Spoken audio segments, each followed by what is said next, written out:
Welcome back to അശ്വമി. പ്രേക്ഷകരോടുള്ള വ്യൂവേഴ്സിനോടുള്ള ഇന്നത്തെ ചോദ്യം ഇതാണ്: ഏത് രാജ്യത്തിലാണ് ആദ്യമായി പോസ്റ്റ് കാർഡ് നടപ്പിലാക്കിയത്? പോസ്റ്റൽ കാർഡുകൾ ഏത് രാജ്യമാണ് ആദ്യമായി നടപ്പിലാക്കിയത്? അശ്വമേധത്തിന്റെ ഇന്നത്തെ മത്സരം തുടരുന്നു. ശ്രീമതി ലക്ഷ്മി ഗോപാലസ്വാമി അവശേഷിപ്പിച്ച ഈ കസേരയിൽ ഇനി മത്സരിക്കുന്നത് കഴിഞ്ഞ ദിവസം 1 പവൻ സ്വർണം സ്വന്തമാക്കി ഇന്ന് മത്സരം തുടരുന്ന പ്രവീൺ കുമാറാണ്. പ്രവീണിനെ നമുക്ക് സ്വാഗതം ചെയ്യാം അശ്വമേധത്തിലേക്ക്. പ്രവീൺ,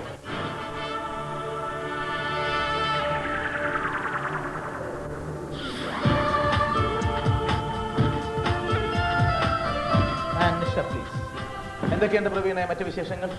നല്ല വിശേഷം. ഇന്നലെ ചിന്തിച്ചതാരെ കുറിച്ചാണെന്ന് ഓർമ്മയുണ്ടോ? തീർച്ചയായും പറയൂ. Raymond every. എന്തായിരുന്നു അത്? അദ്ദേഹം ഒരു ക്രിസ്ത്യൻ അത്ലറ്റ്. പുതിയ പ്രേക്ഷകർക്ക് വേണ്ടി 1900, 1904, 1908 ഒളിമ്പിക്സിൽ സ്വർണം നേടിയ, പോളിയോ ബാധിച്ചത് കാരണം കാലുകൾ തളർന്നു പോവുകയും പിന്നീട് സ്വർണം നേടുകയും ചെയ്ത, long jump, high jump, triple jump എന്നിവയിൽ സ്വർണം നേടിയ റെയ്മണ്ട് എവറി എന്ന് വിചാരിച്ചു. And you won 1 gold star. Is it approved, sir? Yes, it's approved. സ്വാഗതം ചെയ്യാം പ്രവീണിനെ. ആവേശപൂർവ്വം കൂടുതൽ വിജയം പ്രവീൺ ഉണ്ടാകട്ടെ എന്ന ആശംസകളോടെ അശ്വമേധത്തിലേക്ക്.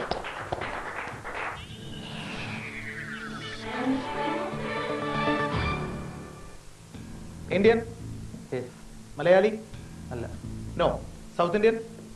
അതെ. തമിഴ്നാട്? അതെ. പുരുഷൻ? അതെ. എലൈവ്? അല്ല. Death after 1950? അല്ല. അല്ല. രാഷ്ട്രീയം, കലാ, സാഹിത്യം? അതെ. രാഷ്ട്രീയം? അല്ല. സാഹിത്യം? അതെ. 10 ചോദ്യങ്ങൾ യജ്ഞം.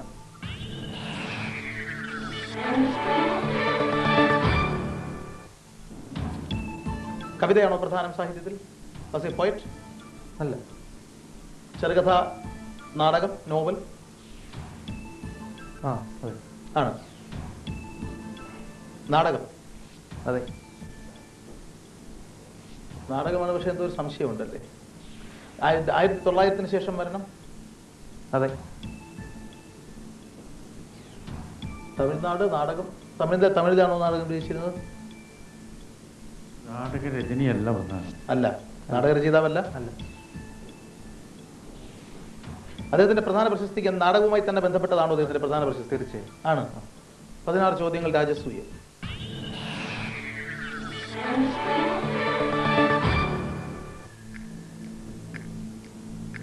ഇന്ത്യക്ക് പുറത്തുള്ള നാടകങ്ങളോ നാടകരചനയുമായോ ബന്ധപ്പെട്ടതാണോ? അല്ല. ഇന്ത്യക്ക് പുറത്തുണ്ട്. 900 ശേഷം, 950 മുൻപേ. റൈറ്റ്.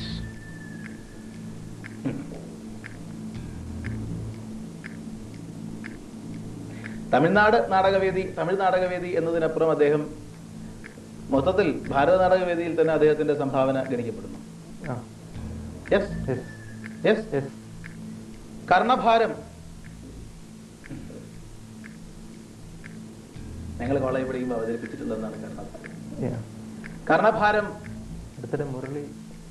അതെ, മുരളിച്ചേട്ടൻ ചെയ്തത് കർണഭാരമല്ല. മുരളിച്ചേട്ടൻ ഇപ്പൊ ചെയ്ത സീൻസ് ഇടുന്നത് രംഗാലക്ഷ്മിയാണ്. കർണഭാരം വേദികളിൽ മുരളിച്ചേട്ടൻ ചെയ്തിട്ടുണ്ട്, മോഹൻലാലൊക്കെ അവതരിപ്പിച്ചിട്ടുണ്ട്. കർണഭാരം ലോകശ്രദ്ധയിലേക്ക് എത്തിയത് ഇദ്ദേഹത്തിന്റെ, അതിന് പിന്നിൽ ഇദ്ദേഹത്തിന്റെ റോളുണ്ടോ? ലൈഫ് ലൈൻ ഉണ്ട്. അദ്ദേഹം ഇല്ലായിരുന്നെങ്കിൽ കർണഭാരം ലോകശ്രദ്ധയിലെത്തില്ല. ഭാസവിരചിതം കർണഭാരം എന്ന് പറയും. തർജ്ജമക്കാരൻ എന്നതോ എഴുത്തുകാരനോ എന്നതിനേക്കാളുപരി ഈ ഇരുട്ടിലാണ്ട് കിടക്കുന്ന സത്യത്തെ പുറത്തു കൊണ്ടുവരുന്നത് പോലെ, ലോകത്തിന്റെ മുന്നിൽ നിന്ന് അപ്രത്യക്ഷമായിരുന്നത് പോലെ കണ്ടിരുന്ന ഭാസവിരചിതമായ നാടകങ്ങളുടെ സംഗ്രഹം കണ്ടെത്തിയ വ്യക്തിയാണ് എന്ന് അദ്ദേഹത്തെ കുറിച്ച് പറയാം. ഭാസ നാടകങ്ങളെല്ലാം തന്നെ നമ്മുടെ നാടിന്റെ പ്രകാശത്തിലേക്ക് തിരികെ കൊണ്ടുവരികയും ഇന്ന് ഭാരതം മുഴുവൻ വേദികളിൽ അഭിനയിക്കപ്പെടുകയും പഠിപ്പിക്കപ്പെടുകയും ചെയ്യുന്ന ഭാസ വിരചിത നാടകങ്ങളുടെ പുനർസൃഷ്ടാവ് എന്ന്, റീക്രിയേറ്റർ എന്ന് വിശേഷിപ്പിക്കപ്പെടാവുന്ന ശ്രീ ഗണപതി കണ്ടെത്തിയ പുനഃസൃഷ്ടി. അതേ ഭാസ നാടകത്തെ തിരിച്ച് പ്രേക്ഷകരുടെ വായനക്കാരുടെ ലോകത്തിലേക്ക് കൊണ്ടുവന്നത് കാണാതെ പോയ സാധനമാണ് ഗണപതി ശാസ്ത്രി. റൈറ്റ്? അതെ. Thank you. നിഷ പ്ലീസ്. ഭാസവിരചിതം കർണഭാരം എന്ന് പറഞ്ഞിട്ട് ആമുഖം പറഞ്ഞുകൊണ്ടാണ് നിങ്ങൾ കർണഭാരത്തെ കുറിച്ച് തുടങ്ങുന്നത്. അപ്പൊ കർണഭാരത്തെ കുറിച്ച് ശ്രീ കലാധരൻ എന്ന് പറയുന്ന നടൻ കർണഭാരത്തിനെ കുറിച്ച് സംസാരിക്കുമ്പോഴെല്ലാം ആദ്യം പറയുന്നത് ഗണപതി ശാസ്ത്രി എന്ന മനുഷ്യനില്ലായിരുന്നു എങ്കിൽ ഭാസനെ കുറിച്ച് പോലും ഈ തലമുറ ചിന്തിക്കുകയില്ലായിരുന്നു എന്നതാണ്. വീണ്ടും കാണാം. Thank you. And you deserve 1 gold coin for your earlier choice. Thank you.